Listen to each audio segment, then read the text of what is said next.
Et vous êtes nombreux à réagir après la publication du communiqué final du Conseil des ministres.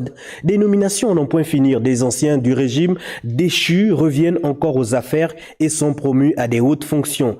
La commission Vérité-Réconciliation apparaît comme le corps de garde idéal pour penser les blessures du passé. Suivons attentivement ce document signé Lariska Laure Mamenguimindo. Est-ce le retour en force des acteurs de l'ancien système? Cette question ressort dans l'opinion après chaque nomination à l'issue du Conseil des ministres. Comment ça se fait qu'à chaque fois vous laissez passer des nominations qui font en sorte que les Gabonais soient obligés de sortir, de venir crier à chaque fois, de venir parler? Parce que vous nous ramenez les mêmes gens. Vous nous avez parlé de restauration des institutions. Mais cette restauration des institutions doit amener des gens neufs. Ces Gabonais qui sont à la limite choqués de voir que plusieurs promus sont loin d'avoir la compétence, l'expérience et même l'engagement patriotique recherché, et ce conformément à la charte de la transition. Loin de vouloir ostraciser les mises en cause, qui sont en réalité des Gabonais jouissant de tous leurs droits, il est tout de même utile de préciser qu'une certaine opinion, d'ailleurs majoritaire, est restée très marquée par la gestion chaotique de notre pays ces dernières années.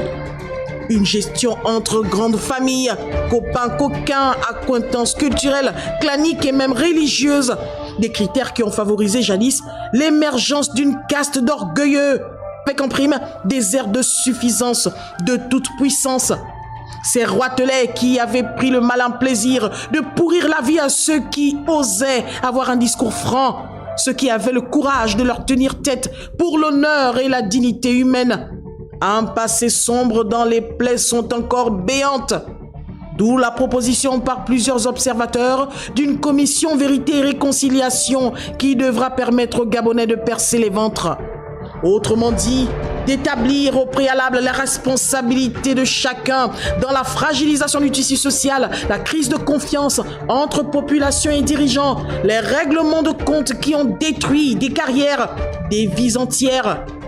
Il faudra bien un moment faire les comptes, que chacun soit face à sa conscience, assumant en toute responsabilité les actes posés par excès de pouvoir. Pour être plus clair, il y a des noms, des familles que les Gabonais ne veulent plus voir au perchoir, en tout cas pas pour le moment, c'est trop tôt. Ces Gabonais qui pensent que la réussite de cette transition passe également par la promotion d'autres Gabonais, car des compétences, il y en a. Ces Gabonais qui pensent que le CTRI ne doit pas se laisser embrigader par des civils qui, pour certains, ont déjà montré leurs limites. Ces Gabonais qui pensent que le CTRI doit plus que jamais prendre la mesure de la confiance et l'espoir qu'il suscite auprès d'une population qui a soif d'un Gabon où règne la justice, l'égalité des chances, la prospérité partagée, mais surtout une démocratie assumée avec des institutions